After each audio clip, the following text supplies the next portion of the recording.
হাউজের ভিতরে কুইচাগুলো যে এরকম বড় হবে বুঝতেই পারিনি, তো কুইচাগুলো যে কি বড় হয়েছে আলহামদুলিল্লাহ। বিসমিল্লাহির রহমানির রহিম। আজ আপনাদের দেখাবো হাউজের ভিতরে কুইচা মাছের চাষ। হাউজের ভিতরে কুইচা মাছের চাষ কি লাভজনক কিনা এইটা দেখানোর চেষ্টা করবো ইনশাআল্লাহ। আমরা এখন হাউজের ভিতরতে পানি পাল্টাই দেওয়ার জন্য পাইপের মুখে ঝালি দিয়ে দিচ্ছি। অনেকদিন পরে পরে এইরকম ভাবে হাউজের ভিতরতে পানি পাল্টাই দিতে হয়, তো পানিটা তো কালার নষ্ট হয়ে যায়, তার জন্য মূলত অনেকদিন পরে পরে পানি পাল্টাই দিলে কুইচাগুলো ভালো থাকে। এই কুইচার চাষ করতেছি হাউজের ভিতরে। তো অনেক মানুষ অনেক কথা বলছে যে মুসলমানরা কি এরকম ভাবে কুইচার চাষ করে।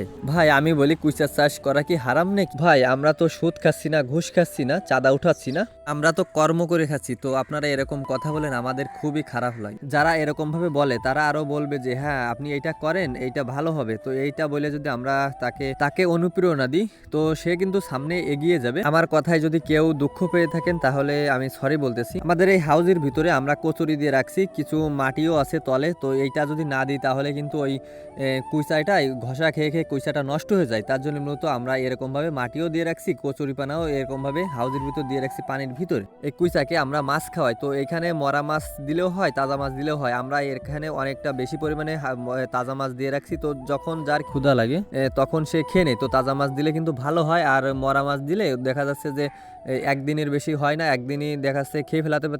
তা না হলে যদি সে মরা মাছটা থাকে যায় পানিটা নষ্ট হয়ে যায়। তার জন্য মূলত এখানে তাজা মাছটা দিলে ভালো হয়, আর মরা মাছটা দিলে একটু কম খায়। আমাদের হাউজের ভিতরে আমরা বেশি পরিমাণে তাজা মাছ দিয়ে রাখছি। আর এই কুইচা মাছের চাষ কিন্তু লাভজনক তেমন একটা নয়। আমি আবারও বলতেছি যে কুইচা মাছের চাষ কিন্তু তেমন একটা লাভজনক নয়। তো আমাদের ভিডিও দেখে যদি আপনারা কেউ শুরু করেন তাহলে কিন্তু ভুল করবেন। তো আপনারা বলতে পারেন ভাই তাহলে এই যে আপনি করেছেন কেন? ভাই অনেক জিনিস আছে লস হলেও ভালো লাগে, সেইটাই কিন্তু বড়। তো সেইটা কিন্তু লাভের থেকে বেশি মনে হয়। তার জন্য মূলত আমি কুইচা মাছের চাষ করছি। তো আশা করি বুঝাতে পারছি। এইখানে আমাদের যে কুইচাগুলোর সাইজ আছে, তো একদম বড় সাইজও আছে, ছোট সাইজও আছে, তারপরে মাঝারি সাইজও আছে। তো এখানে অনেকটা বড় বড় কুইচাও আছে, ও একদম হলুদ হয়ে গেছে। এখন হাউজের ভিতরে পানি দিয়ে দিচ্ছি। তো আরো অনেকদিন পরে আপনাদের দেখাবো ইনশাল্লাহ। তো তখন দেখা যাবে যে কিরকম সাইজ হয়। কিছু মাটিও দিয়ে দিচ্ছি। তো কুইচাগুলো যদি ঘষা খায় তাহলে কিন্তু ছুলে যাবে, তার জন্য মূলত কিছু পরিমাণে মাটিও দিয়ে দিচ্ছিলাম।